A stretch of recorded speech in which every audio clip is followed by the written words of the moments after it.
नमस्कार महोदय, माननीय प्रधानमंत्री जी। मैं Shahid Ali Silver Oak School Delhi Cantonment Board में 10वीं कक्षा का छात्र हूं।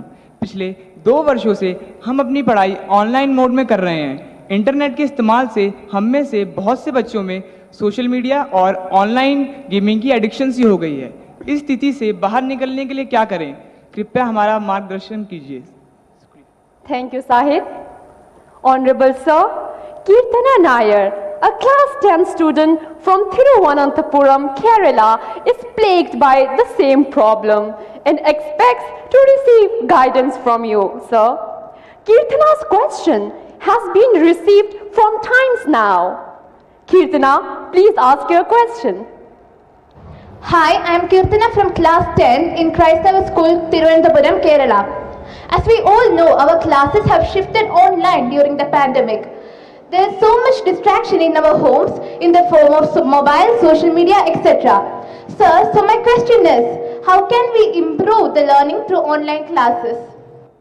Thank you, Kirtana. Honorable Sir, online education has challenged not only students but teachers too. Mr. Chandra Chudeshwaran M., a teacher from Krishnagiri, seeks guidance and direction from you. Sir, please ask your question. Namaste, Honorable Prime Minister Sir. I am Chandra Chudeshwaran from the Ashok Leyland School, Hosur, Tamil Nadu.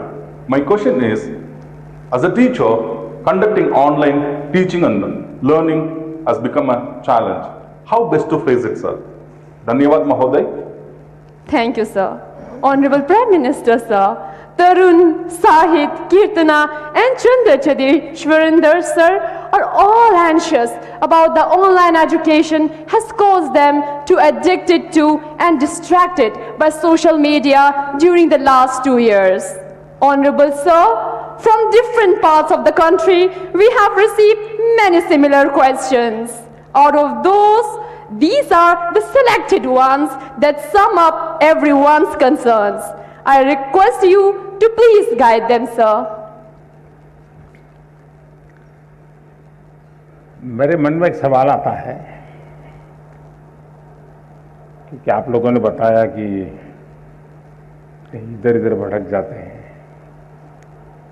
थोड़ा अपने आप को पूछिए कि जब आप online reading करते हैं तो सचमुच में रीडिंग करते हैं कि रील देखते हैं?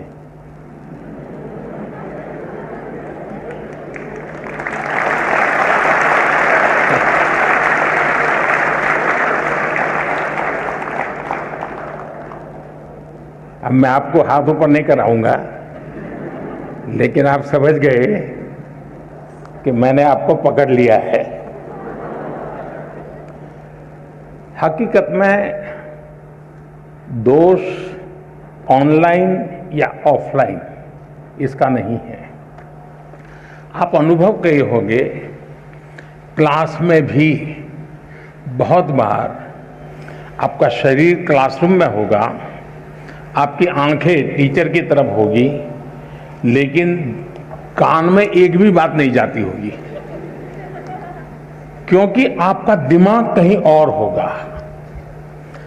कान को तो कोई दरवाजा नहीं लगाया है, कोई खिड़की नहीं लगाई, लेकिन मन कहीं और है तो सुनना ही बंद हो जाता है, रजिस्टर ही नहीं होता है। जो चीजें ऑफलाइन होती हैं वही चीजें ऑनलाइन भी होती हैं।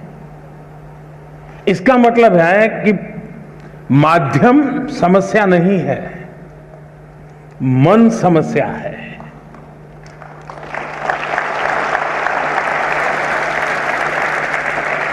माध्यम ऑनलाइन हो या ऑफलाइन, अगर मेरा मन पूरी तरह उससे जुड़ा हुआ है, उसमें डूबा हुआ है, मेरा एक खोजी मन है जो उसकी बारीकियों को पकड़ने की कोशिश कर रहा है, तो आपके लिए ऑनलाइन या ऑफलाइन मैं नहीं मानता हूं कि कोई फर्क पड़ सकता है। और इसलिए हम, जैसे युग बदलता है तो माध्यम भी बदलते रहते हैं। अब पहले के जमाने में जो गुरुकुल चलते थे, सदियों पहले, सहस्त्र वर्ष पहले, तो वहाँ तो प्रिंटिंग पेपर भी नहीं थे, तो उस समय कोई किताब भी नहीं थी, तो ऐसे ही कंठस्थ सब चलता था। तो उनकी श्रवण शक्ति इतनी तेज रहती थी कि सुनते थे और उसको कंठस्थ कर लेते थे, और पीढ़ी दर पीढ़ी कान के द्वारा सीख करके, बाद में युग बदल गया, प्रिंटेड मटेरियल आ गया, किताबें आने लगी, तो लोगों ने उसमें ढाल दिया। ये इवोल्यूशन लगातार चलता रहा है, ये और यही तो मानव जीवन की विशेषता है। तो वो इवोल्यूशन का एक हिस्सा है कि आज हम डिजिटल गैजेट के माध्यम से, नए टेक्नोलॉजिकल टूल के माध्यम से बड़ी आसानी से चीजों को प्राप्त कर सकते हैं और बड़े व्यापक रूप से प्राप्त कर सकते हैं। इसे हमने एक अपॉर्चुनिटी मानना चाहिए, हमने इसे समस्या नहीं मानना चाहिए। लेकिन ये भी सही है कि कभी हमने एक कोशिश करनी चाहिए, हम ऑनलाइन हमारी पढ़ाई को एक रिवॉर्ड के रूप में अपने टाइम टेबल में रख सकते हैं। मुझे पक्का विश्वास है कि मान लीजिए आपके टीचर के द्वारा मिली हुई नोट्स और स्टैंडर्ड मटेरियल कहीं आपको ऑनलाइन अवेलेबल है, दोनों को बराबर देखेंगे तो आप ही उसका वैल्यू एडिशन कर सकते हैं। आप कहेंगे हाँ टीचर ने इतना बताया था, मुझे इतना याद रहा था, लेकिन यहाँ दो चीजें मुझे अच्छी मिल गई हैं, अच्छे तरीके से मिल गई है, मैं दोनों का जोड़ कर दूंगा, तो वो आपकी ताकत बहुत बढ़ा देंगे। ऑनलाइन का दूसरा लाभ ये है, आखिरकार शिक्षा का एक हिस्सा है ज्ञान अर्जन करना। अब ऑनलाइन और ऑफलाइन का सिद्धांत क्या हो सकता है? मैं मानता हूं ऑनलाइन पाने के लिए है, ऑफलाइन बनने के लिए है।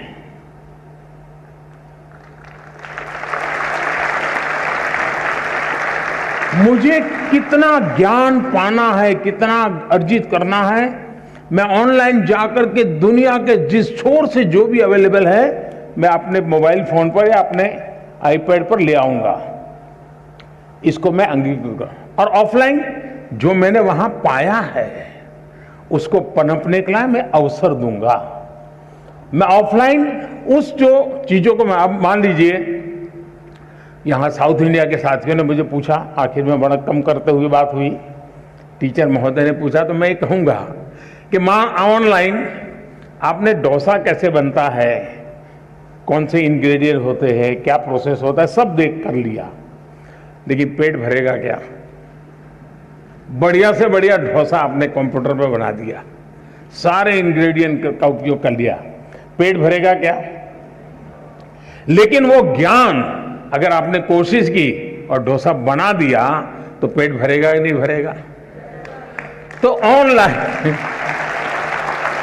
ऑनलाइन को आपका आधार मजबूत करने के लिए उपयोग करें, आपको ऑफलाइन में उसको जाकर के जीवन में साकार करना है। शिक्षा का भी ऐसा ही है।